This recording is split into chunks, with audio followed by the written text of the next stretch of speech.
There was not a moment where I thought that understanding the emotional lives of animals was what I wanted to do.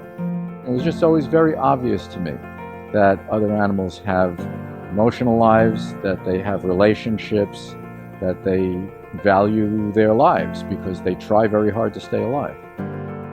I'm Carl Safina. I'm an ecologist and a writer, and I write about nature and conservation, wild things, and wild places. I was a city kid. I was born in Brooklyn, lived there till I was 10. There's not a lot of wildlife in Brooklyn, but for some reason I was always very drawn to animals of all kinds. It didn't matter what. I think the work we did on fisheries policy reform in the 1990s might be, in a way, my proudest moment, because we really made big changes that really affected the ocean. In this country, the United States, there are more fish now off our coast than when I was a kid, because the management here has gotten very good after decades of severe depletion. I have really a deep passion to sharing witness, not only bearing witness, but sharing witness. And it's hugely important for people who have seen things to come back to the village and share what they've seen, because a lot is at stake. For a very long time, people just assumed that other animals had no relationships. And even when Jane Goodall started studying chimpanzees, she was excoriated by her superiors for giving them names instead of numbers. But the thing is, they do have different personalities, and they have different relationships with each other. There are social dynamics, and there are ambitions. They are very much individuals.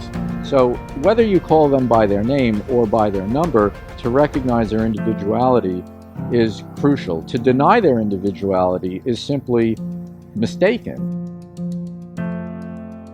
It's crucial to save wild things because that is the world, that is the living planet.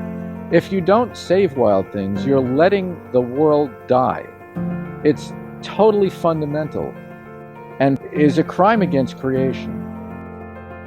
There were totally lost causes when I was a kid. My favorite bird, the peregrine falcon, was considered doomed to extinction and nothing could be done. Same thing with the ospreys, the bald eagles, the whales.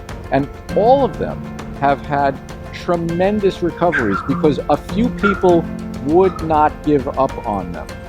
And that's what gives me hope, that things that seem bleak or even seem lost, as long as there's life, there is hope.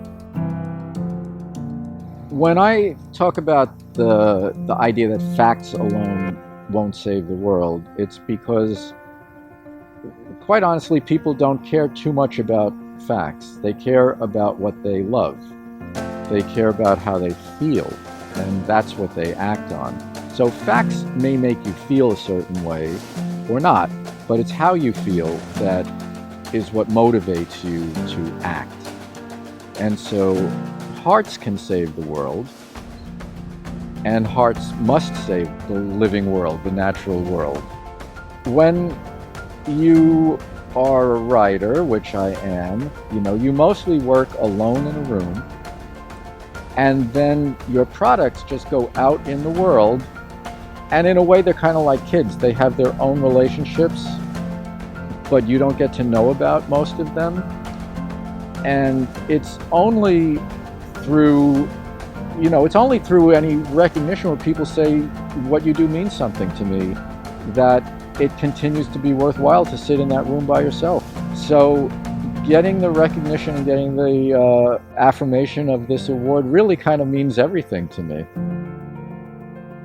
I'm so humbled to be honored among people who are really doing what really matters on the ground.